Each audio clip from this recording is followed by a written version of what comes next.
Sẵn có cây thước dây, vị trí cao nhất ha là hơn 50, chính xác là 55 cm nha quý vị. Và cái phần chiều rộng ở vị trí rộng nhất nè, nó đã là 23 cm. Xuống đây cái lòng bàn chân nó vẫn còn hiện hữu đây. Đây là cái hõm chân nè. Đó, đây là ngay cái phần mà cái ức của bàn chân.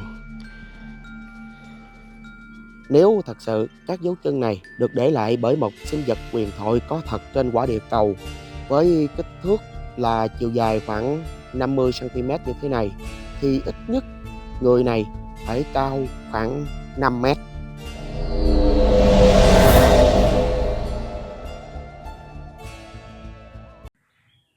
Trước khi mà chúng ta lên núi Cậu, tôi cùng với tất cả quý vị sẽ đứng từ xa để quan sát toàn bộ quần thể núi Cậu gồm các cái đỉnh núi như thế nào. Quý vị thấy núi ở đây không cao lắm nhưng mà xanh thẳm một màu của rừng cây. Từ đây thì cách hồ Dầu Tiếng không xa lắm.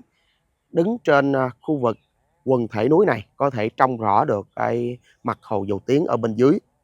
Và trong cái hành trình ngày hôm nay đó thì chúng ta sẽ khám phá núi Cậu cũng như là tìm hiểu về truyền thuyết của Cậu Bảy, một trong những thuật sĩ rất là nổi tiếng ở khu vực Đông Nam Á.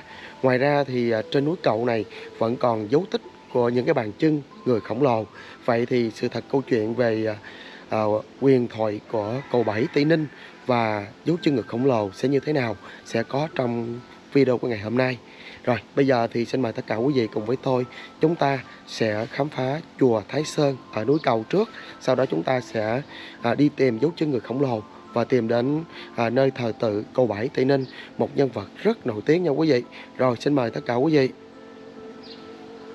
Núi Cậu là một ngọn núi nhỏ nằm ở ấp Tha La, xã Định Thành, huyện Dầu Tiếng, tỉnh Bình Dương. Núi Cậu nằm gần với hồ Dầu Tiếng. Quần thể núi Cậu gồm có tất cả là 21 ngọn núi lớn nhỏ dạng hình chữ U. Trong đó có 7 ngọn núi lớn và 14 ngọn núi nhỏ. Ngọn núi cao nhất phải kể đến là núi Cửa Ông, cao 295 m so với mực nước biển. Ngoài ra còn có núi Ông cao 285 m, núi Tha La cao 198 m và núi thấp nhất là núi Chúa cao 63 m.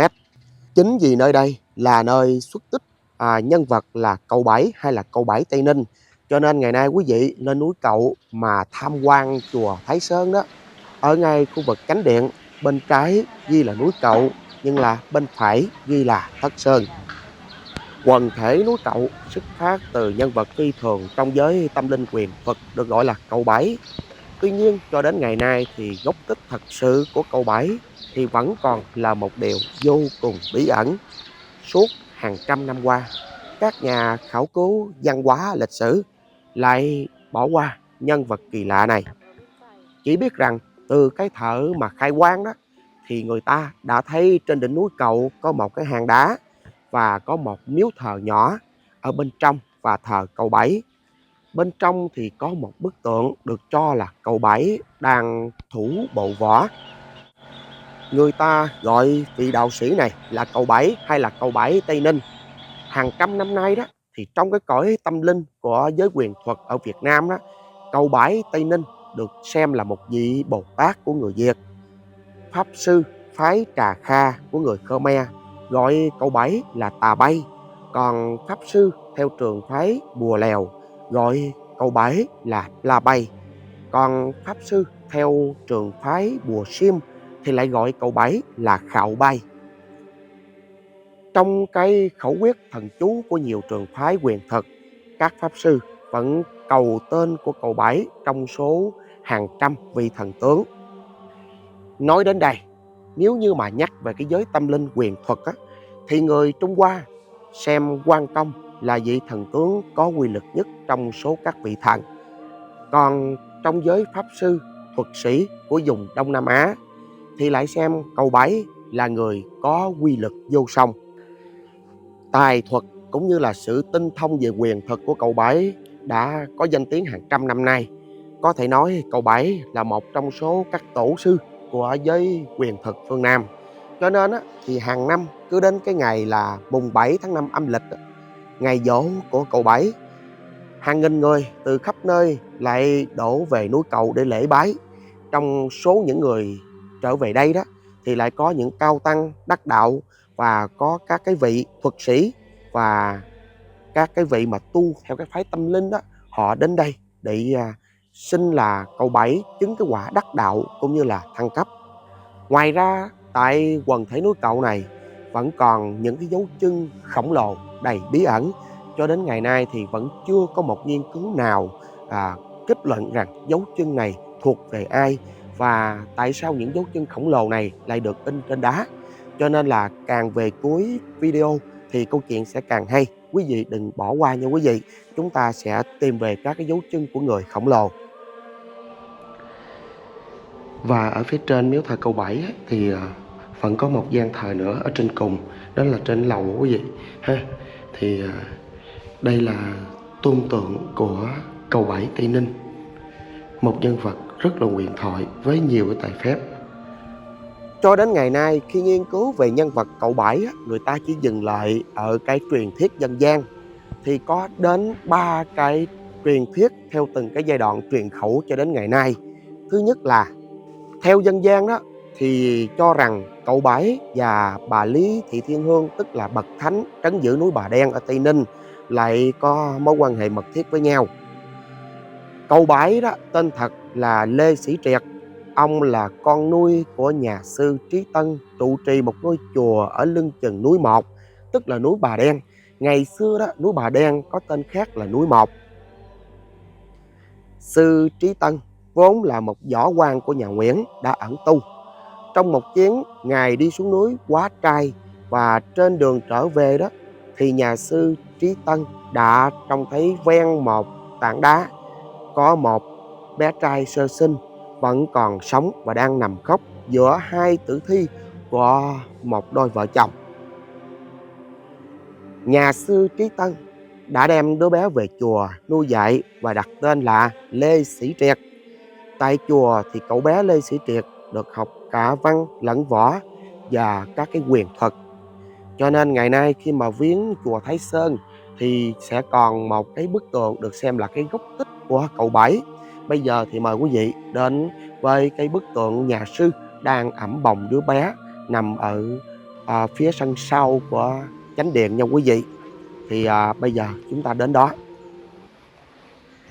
Đây là bức tượng của một nhà sư, quý vị thấy đó, dáng mạo phi phàm và trên tay ngài đang ẵm một đứa bé. Có thể nói đây là một cái bức tượng để giải thích nên cái nguồn gốc xuất tích của cậu Bảy, tức là cậu bé Lê Sĩ Triệt lúc sinh thời. Còn về phần bà Lý Thị Thiên Hương, một trong những bậc thánh cai quản ở núi Bà Đen, thì bà xuất thân từ một trong 4 cái dòng họ có gốc ở Bình Định, di dân vào phương Nam theo cái chiếu khẩn hoang của các chúa Nguyễn. Bà thuộc dòng dõi của gia đình ông Lý Thiên. Gia đình của bà cùng đoàn di dân đã định cư và khai hoang ở cái vùng Quan Hóa, nay là thuộc huyện Trảng Bàng của Tây Ninh.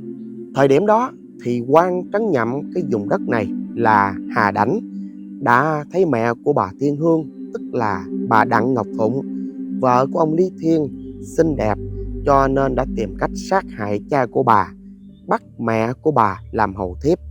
Mặc dù lúc bấy giờ thì bà Đặng Thị Phụng đang mang thai bà Lý Thị Thiên Hương. Khi bị bắt làm vợ lẽ cho Hà Đảnh, bà Đặng Ngọc Phụng nhẫn nhục chờ ngày sinh con và tìm cách báo thù giết chồng. Bà sinh một bé gái đặt tên là Lý Thị Thiên Hương. Lớn lên thì Thiên Hương tỏ ra xinh đẹp, được nhiều chàng trai ngỏ lời cầu hôn, nhưng mà cô chưa dám đi đến chuyện gia thất khi mà còn mối thù giết cha chưa trả. Trong một lần lên núi Một, tức là núi Bà Đen để lễ Phật, thì Thiên Hương đã bị một băng cướp chặn đường. Lúc bấy giờ xuất hiện một tráng sĩ giải vây, đó chính là tráng sĩ Lê Sĩ Triệt. Từ đó thì đôi trai tài gái sắc này đã nảy sinh tình cảm. Nhà sư Trí Tân đã bằng lòng để cho Sĩ Triệt cưới Thiên Hương làm vợ. Sau này thì Thiên Hương mới kể rõ cái mối thâm thù của cha Dượng khi đã giết chết người cha ruột của mình. Biết được ngọn nguồn câu chuyện, Lê Sĩ Triệt đã thay vợ báo thù, và cũng từ đó là Lê Sĩ Triệt mang cái án là sát nhân. Thời kỳ này cũng là lúc chúa Nguyễn Ánh tuyển mộ binh lính để chống lại sự tấn công của nhà Tây Sơn. Tráng sĩ Lê Sĩ Triệt đã gia nhập binh ngũ để trốn án. Sau khi chồng tầm quân, nàng Thiên Hương ở nhà nhớ nhung. Trong một lần lên núi thì bỗng dưng mất tích. Nhà sư Trí Tân trong một lần thiền định đã được linh hồn của Thiên Hương báo mộng, cho rằng mình đã bị thuộc hạ của cha Dượng giết hại và ném xác ở một triền núi. Nhà sư Trí Tân đã theo báo mộng và tìm thấy thi thể của Thiên Hương. Lúc này thi thể của bà đã sạm đen. Sư Trí Tân đem thi thể của Thiên Hương về lại gần chùa an táng. Về phần tráng sĩ Lê Sĩ Triệt, khi gia nhập đội quân của vua Gia Long đã lập nên nhiều chiến công, cho nên đã trở thành một võ quan, một cận thần đắc lực cho vua Gia Long. Nhưng trong thời kỳ này, thế lực của vua Gia Long vẫn còn yếu kém, không bằng với Tây Sơn. Trong cái nhiều lần thối lui trước sức mạnh của nhà Tây Sơn đó, quân đội nhà Nguyễn buộc phải dạt về phương Nam. Trong một lần thì Lê Sĩ Triệt đã đưa vua Gia Long bôn tẩu chạy vào cái vùng núi 1, tức núi Bà Đen, để tránh sự truy lùng của quân Tây Sơn. Lê Sĩ Triệt cũng đưa ra lời khuyên là vua Gia Long về cây cụm quần thể núi Cậu ngày nay đó để trấn thủ, bởi vì ở đây địa hình là dễ thủ khó công. Nhưng mà sức mạnh của quân Tây Sơn quá mạnh, vua Gia Long buộc phải dạt về phương Nam. Trong một lần bị nhà Tây Sơn truy đuổi ở vùng núi 1, vua Gia Long và đoàn quân lính tùy tùng đã rơi vào cảnh đói khát. Nhà vua đã thiếp đi dưới một tán cổ thụ, mơ màng thấy một người con gái đen đúa xuất hiện và bảo rằng những quả chín trên cây cổ thụ có thể cứu đói. Vua tỉnh giấc và cho người ăn thử. Quả nhiên loại quả này vừa chua giúp cho giải khát, nhưng vừa chát giúp chống lại cơn đói. Cho nên là vua quan nhà Nguyễn đã cầm cự tạm thời. Vua Gia Long cảm mến, đặt tên cho cái ấy là Tòng Quân. Sau này thì nói trại thành là Chùm Quân hay là Bồ Quân. Nhờ cái ơn cứu mạng cho nên là vua Gia Long đã ban sắc phong cho Lý Thị Thiên Hương là Linh Sơn Thánh Mẫu. Từ đó người ta gọi núi 1 là núi Bà Đen cho đến ngày nay. Trước khi mà vua Gia Long xuôi về phương Nam, ngài đã từ biệt Lê Sĩ Triệt và giao cái nhiệm vụ là phải nhang khói cho bà Lý Thị Thiên Hương, đồng thời là chiêu binh chờ vua phục quốc, hẹn ngày trùng phùng.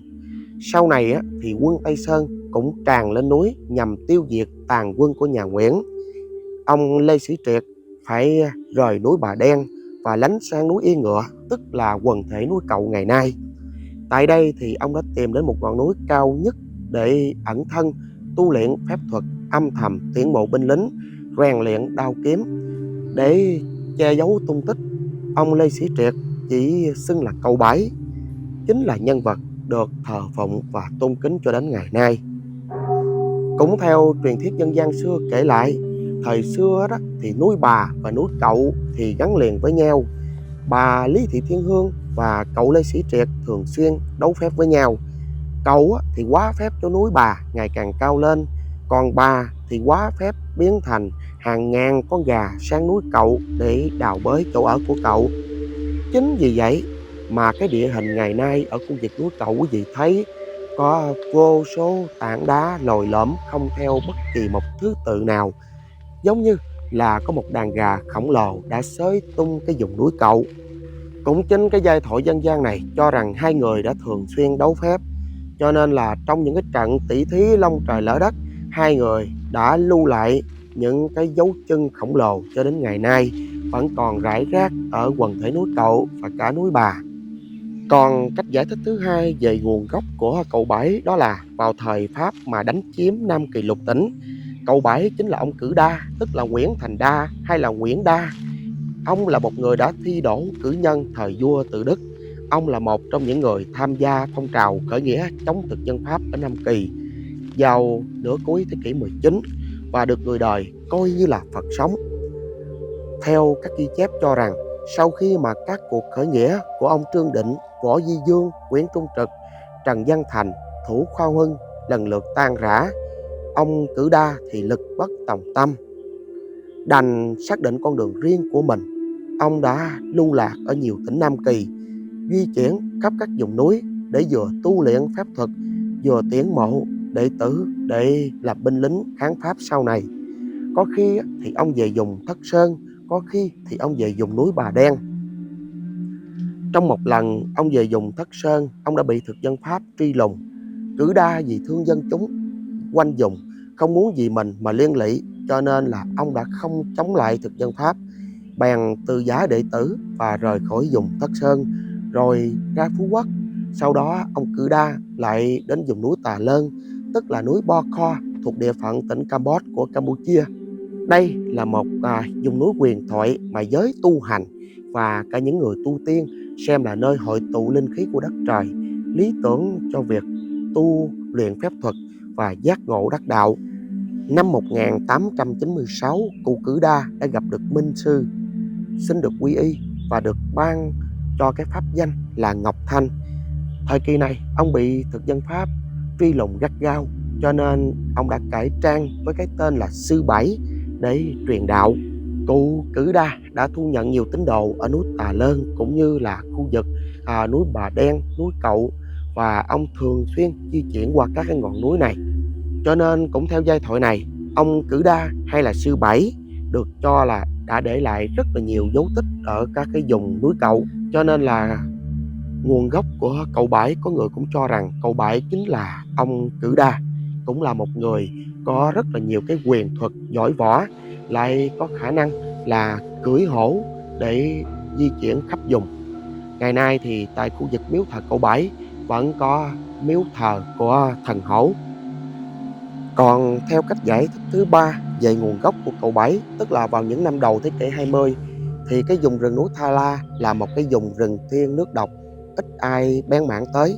Đây là một cái căn cứ quan trọng của cách mạng trong cái vùng Dương Minh Châu. Câu chuyện truyền thuyết về cậu Bảy và những cái dấu chân khổng lồ in trên đá là do các cái chiến sĩ cách mạng vào cái thời kháng chiến chống Pháp dựng lên để tạo thành một cái khu vực cấm giữ bí mật trên cái vùng Giao Liên của khu vực núi Cậu. Cậu Bảy là mật danh của một cán bộ Giao Liên ẩn tu với lớp áo là một cái tu sĩ đang ở trên núi tu luyện phép tiên. Như vậy là có 3 cái cách giải thích về nguồn gốc của cậu Bảy. Nhưng mà ngày hôm nay khi mà tham quan khu vực chùa Thái Sơn đó, quý vị thấy ngay chỗ miếu Cậu ghi là năm 1802, tức là năm mà chú Nguyễn Ánh đã phục quốc và đã lên được ngôi vua là niên hiệu Gia Long năm 1802. Cho nên thì trong 3 cách giải thích này, tôi thấy cách giải thích cậu Bảy là nguồn gốc là ông Lê Sĩ Triệt có lẽ là có phần đúng hơn. Bây giờ thì chúng ta sẽ ra khu vực các cái dấu chân khổng lồ. Về các cái dấu chân khổng lồ ở khu vực núi Cậu cũng như là khu vực núi Bà Đen đó, thì cũng có 2 cách giải thích. Thứ nhất là theo cái truyền thuyết dân gian thì cho rằng các cái dấu chân khổng lồ này là của cậu Bảy để lại trong những cái lần mà cậu tu luyện phép tiên đó, để chứng tỏ cái thực lực phi thường của mình, thì cậu đã sử dụng cái sức mạnh và làm cho những cái dấu chân của mình trở nên khổng lồ và in trên các cái lớp đá của cái vùng núi Cậu và cả cái vùng núi Bà Đen. Còn cái dấu chân nhỏ hơn đó thì được cho là dấu chân của bà Lý Thị Thiên Hương. Còn cách giải thích thứ hai về những dấu chân khổng lồ này, giống như tôi đã nói ban đầu, thì cho rằng đây là các cái dấu chân do các cái chiến sĩ cách mạng tạo ra để tạo thành một khu vực cấm, để cho người lạ mà bén mảng đến đây thì thấy những dấu chân khổng lồ thì có thể là lùi bước, vì cho rằng đây là nơi ẩn tu của các cái vị đạo sĩ nhiều quyền thuật. Đó là 2 cách giải thích. Bây giờ thì chúng ta sẽ xem cận cảnh các cái dấu chân khổng lồ để chúng ta có một cái góc nhìn nó cụ thể hơn. Ngoài 2 cách giải thích trên về cái dấu chân này đó, thì tôi có một cách giải thích thế này. Bởi vì cũng có nghe các cái nhà sư ở đây họ nói rằng đó là dấu chân của người xưa, thì chúng ta liên tưởng đến các cái câu chuyện như là có một cái thế giới người khổng lồ cũng đã từng tồn tại trên quả địa cầu, có thể đây là dấu chân của người khổng lồ đã được in trên các cái lớp đá nóng chảy từ cái thời mà lớp vỏ trái đất còn đang vận động, và các dấu chân nó vẫn hằng cho đến ngày nay. Nói một cách cụ thể hơn, đây có thể là dấu chân của người khổng lồ, hay là dấu chân của một sinh vật huyền thoại, dấu chân của giống như là Bigfoot ở bên văn hóa dân gian của bên cái khu vực châu Mỹ đó quý vị. Đó là một cách giải thích cũng như là nhận định riêng của tôi nha. Và phía sau dinh cầu không xa quý vị, nằm trên những cái khối đá này thì có một cái dấu bàn chân rất là khổng lồ ha. Kế bên đây có một bát nhang nè để dễ nhận biết. Đây là dấu chân đây quý vị ha. Đây là một dấu chân phải của người với đầy đủ là 5 ngón luôn ha. Rồi bây giờ tôi sẽ cận cảnh một chút xíu. Đây là một ngón cái nè ha. Ngón thứ hai, ngón thứ ba, ngón thứ tư, và đây là ngón út nè ha. Nguyên một cái lòng bàn chân dài đây. Bàn chân này thì để tôi xem là nó dài bao nhiêu nha. Sẵn có cây thước dây. Vị trí cao nhất ha là hơn 50, chính xác là 55 cm nha quý vị ha, là 55 cm. Độ dài của cái bàn chân này là 55 cm, và cái phần chiều rộng ở vị trí rộng nhất nè, nó đã là 23 cm. Một dấu chân khổng lồ quá kỳ lạ.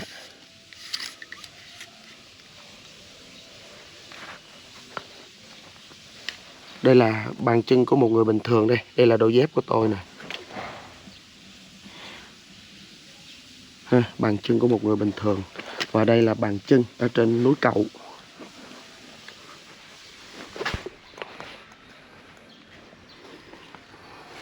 Đây, bàn chân của một người bình thường.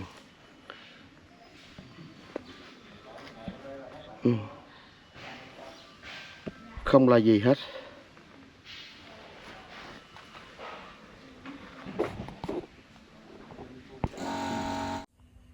Nếu thật sự các dấu chân này được để lại bởi một sinh vật huyền thoại có thật trên quả địa cầu, với kích thước là chiều dài khoảng 50 cm như thế này, thì ít nhất người này phải cao khoảng 5 mét. Ở đâu đó trên khắp trái đất, người ta cũng đã phát hiện ra nhiều dấu chân khổng lồ, và kể cả những hóa thạch, những bộ xương khổng lồ. Cho đến ngày nay thì vẫn chưa có một lời giải thích thỏa đáng nào. Các nhà sư gọi đây là dấu chân của người cổ, còn các tín hữu đi hành hương thì cho rằng đây là dấu chân tiên. Chỉ có thể là các bậc thần tiên như cậu Bảy hay là bà Lý Thị Thiên Hương, bậc thánh mới có thể tạo ra những dấu chân hằn trên đá kỳ lạ như thế này. Nhìn ngoại quan ở bên ngoài thì thấy rằng là đây là một cái vết lõm hằn vào trong đá luôn, và nó không có cái dấu tích của cái sự là đục đẽo hay tạo tác ha, mà là một bàn chân với cái hõm chân này nó vẫn hoàn chỉnh, và đây là gót chân và nó tương đối là nó cân xứng. Đây là cái đường này chính là cái bào mòn của nước chảy nè ha. Đó, xuống đây cái lòng bàn chân nó vẫn còn hiện hữu đây. Đây là cái hõm chân nè. Đó, đây là ngay cái phần mà cái ức của bàn chân.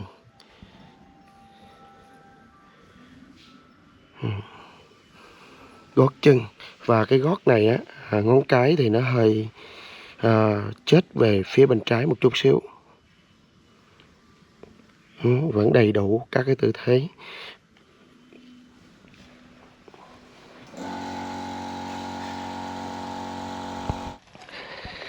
Rồi khỏi khu vực ngay chỗ điện thờ của cậu á, bây giờ theo con đường mòn này chúng ta sẽ lên trên khu vực núi Cậu. Và trên đỉnh núi Cậu á, thì tiếp tục có 2 dấu chân khổng lồ khác mà chúng ta cần khám phá.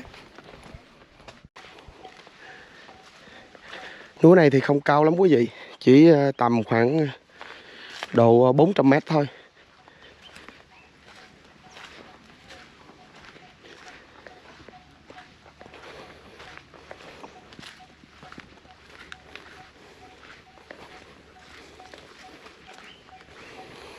Như vậy thì lúc nãy chúng ta đã thăm được một dấu chân khổng lồ ha ở khu vực núi Cậu rồi. Thì ở bên khu vực núi Bà Đen vẫn có những dấu chân khổng lồ tương tự giống như vậy. Cho đến ngày nay thì các cái giả thuyết cũng như các cái phỏng đoán về các cái dấu chân khổng lồ vẫn chưa có hồi kết quý vị. Người ta thì lại dựa vào nhiều cái yếu tố về cái truyền thuyết tâm linh nhiều hơn. Dọc đường đi thì thấy có một con kỳ đà nó đang leo trên cây đó.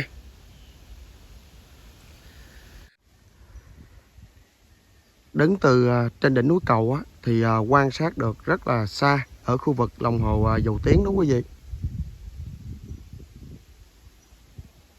Cảnh cũng rất đẹp. Đường mòn theo chân núi thì vắng người đi lắm. Ở đây thì nếu như mà quý vị nào lên đỉnh núi Cầu á, thì có thể lựa chọn là đi xe ôm khoảng mấy chục ngàn thôi. Tôi thì muốn luyện tập cho sức khỏe luôn, cho nên là tôi đi theo con đường mòn này. Đường mòn này thì được làm theo cái bậc thang, cho nên là đi cũng rất là dễ. Đó, nãy giờ thì đã bước được từ dưới lên trên đây là gần tới đỉnh núi Cầu rồi. Cách chỉ khoảng là 30-40 mét nữa là đã đến nơi rồi quý vị. Cứ đi theo đường bậc thang này. Trên đỉnh của núi Cậu gồm có là tượng của Đức Quan Thế Âm Bồ Tát, gồm có tháp chuông và điện thờ của Cậu Bảy. Ở phía trước là thờ thần Hổ, ở bên trong thì có ban thờ của Thái Thượng Lão Quân và tôn tượng của Cậu Bảy. Bây giờ thì chúng ta sẽ tìm ra vị trí cái dấu chân khổng lồ.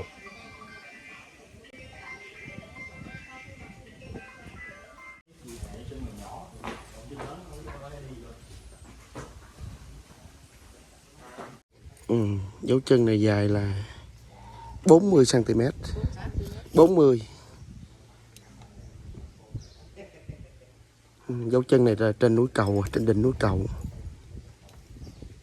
Chiều rộng nhất, chiều rộng nhất là 17.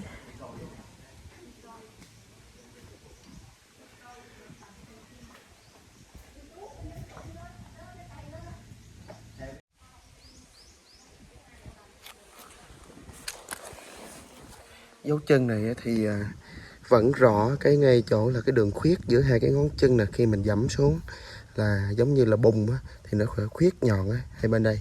Đây. 1 2 3 4 5. 5 ngón chân rất là đều.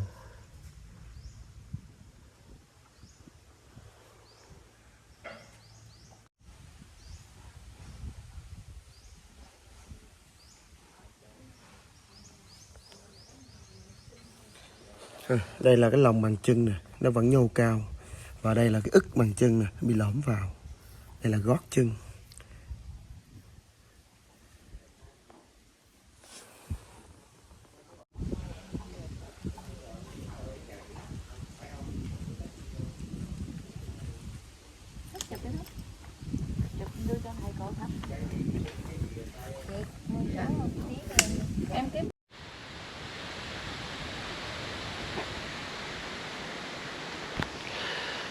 Hiện tại thì tôi đang ở trên đỉnh núi Cậu. Sau khi mà tham quan cái bàn chân thứ hai, có chiều dài là khoảng 40 cm và chiều rộng nhất là khoảng 17-18 cm đó.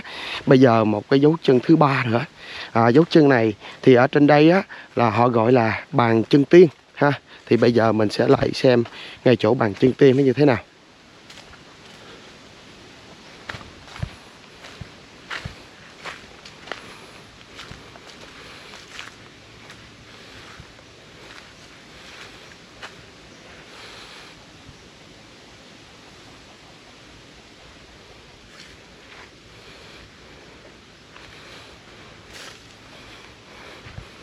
Ở đây thì theo cái đường mòn này đi xuống.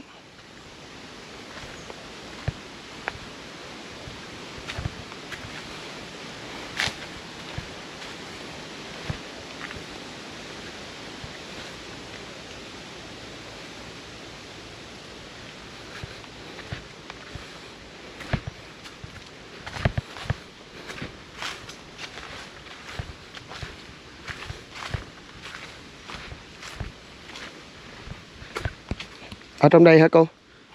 Hả chị?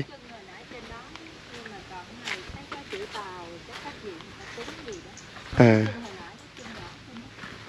vẫn chưa thấy dấu chân. Dạ. Ở đây có một cái vách đá này là người ta thấy đốt cắm nhiều nhang và thuốc ở đây nè. Có dạ 3 cái câu Hán tự. Trên đó, trên dạ. cái cục đá nằm ở dưới đất, để ý nó thấy. À vậy hả chị? Vậy là em bị hút quá ha. Dạ. Cảm ơn chị. Dấu chân có lẽ là khó thấy cho nên là đi bị hút rồi.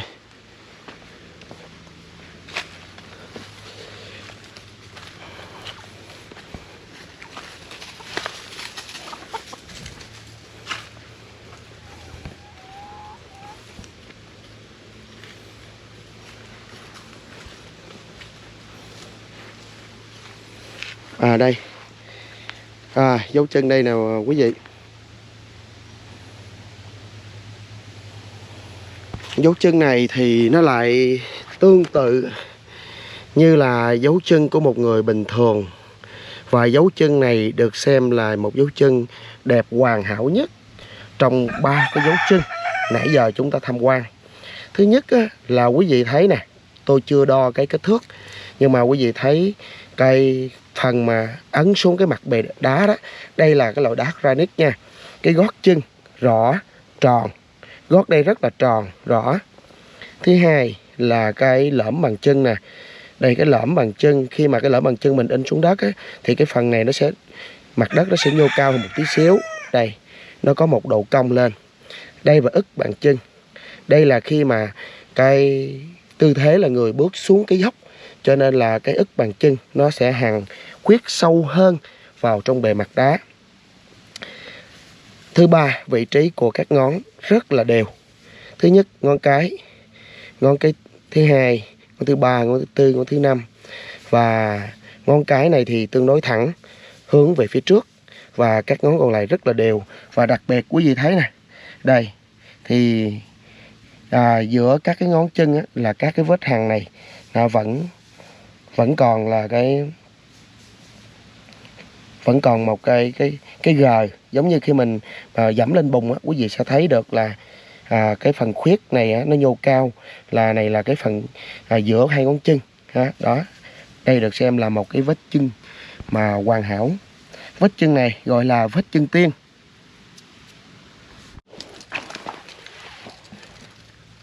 Rồi, bây giờ để có một cái nhìn nó chi tiết hơn, sau đây thì tôi sẽ tiến hành đo chiều dài và chiều rộng của bàn chân này. Đây là vị trí của gót chân. Và vị trí cao nhất là ngón giữa đây, thì nó là 25 cm. 25 cm. Ha, quý vị thấy là 25 cm. Vị trí rộng nhất là bao nhiêu? Vị trí rộng nhất là 10 cm quý vị ha, 10 cm. Đúng rồi. Và nếu chiếu theo góc nhìn này thì đây là một cái bàn chân đang bước xuống con đường mòn này. Đó, con đường này là đi dốc xuống phía dưới ha, đi xuống sườn núi. Thì đây là bàn chân là tương đối nhỏ của một người bình thường. Nãy nghe thầy trên đó thì thầy nói rằng đây là bàn chân của người thượng cổ ha, những cái người cổ xưa, bàn chân của người cổ xưa.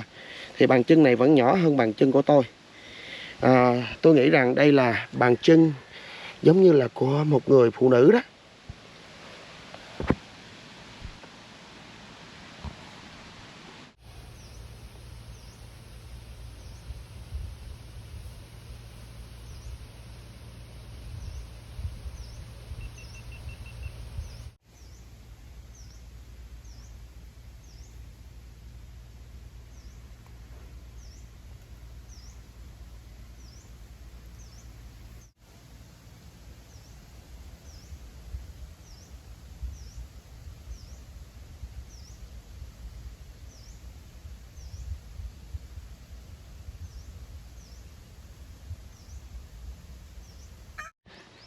Và kế cạnh bước chân của người tối cổ, hay còn gọi là bàn chân tiên đó, thì có một cái vị trí để người ta cắm đốt nhang, đốt thuốc ở đây ha.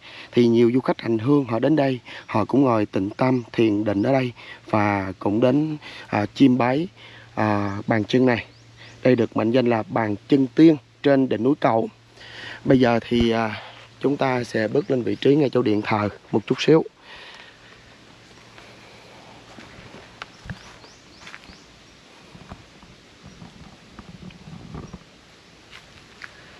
Như vậy thì ngày hôm nay thì chúng ta đã khám phá núi Cậu ở kế bên hồ Dầu Tiếng đó quý vị.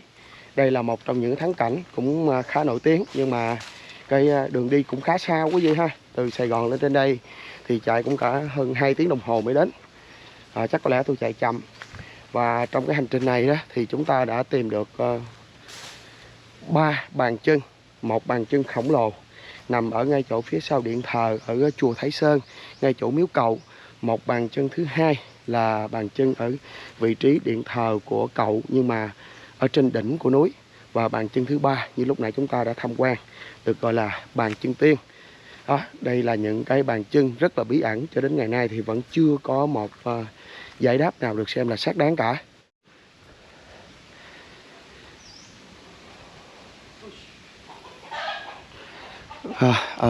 Bây giờ chúng ta sẽ bước vào cái vị trí tháp của ngài tổ sư, tức là sư ông, người đã lập ra cái tổ đình Thái Sơn Tự này quý vị ha. Thì đây có một cái bia lưu niệm. Thì bia lưu niệm như thế này.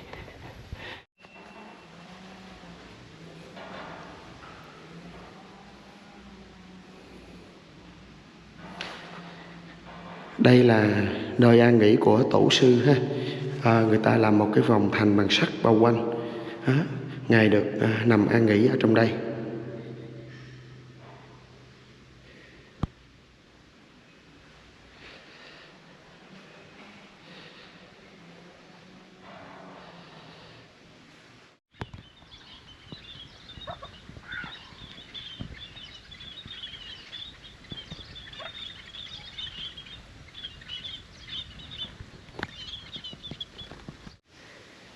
Rồi, đến đây thì xin phép được tạm dừng video này. Hẹn gặp lại tất cả quý vị ở một cái hành trình tiếp theo. Cảm ơn quý vị rất nhiều.